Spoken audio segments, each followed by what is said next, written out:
Megastar కెరీర్‌లో ఇదొక విభిన్నమైన ప్రయోగమని టాక్ వస్తుంది.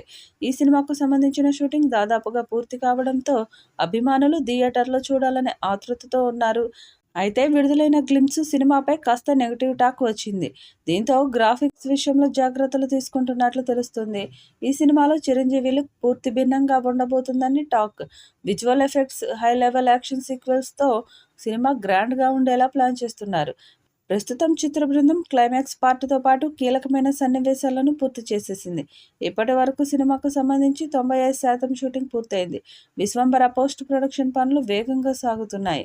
గ్రాఫిక్స్ పనులు గ్రాండ్ లెవెల్లో ఉండేలా ప్రత్యేకంగా ప్లాన్ చేస్తున్నారు. ఇక ఈ చిత్రాన్ని పాన్ ఇండియా స్థాయిలో అన్ని భాషల్లో విడుదల చేసేందుకు సన్నాహాలు చేస్తున్నారు. దాదాపు 200 కోట్లతో ఈ సినిమా తీస్తున్నారు. మరి ఈ చిత్రం ఎలాంటి రికార్డ్స్ క్రియేట్ చేస్తుందో చూడాలి. ఈ వీడియోపై మీ అభిప్రాయాన్ని కామెంట్ బాక్స్లో తెలియజేయండి. ఈ వీడియో మీకు నచ్చితే లైక్ చేయండి, షేర్ చేయండి, కామెంట్ చేయండి. మరిన్ని అప్డేట్స్ కోసం మన ఛానల్ని సబ్స్క్రైబ్ చేసుకోండి. అలాగే పక్కనే ఉన్న గంట సింబల్ని గట్టిగా కొట్టండి.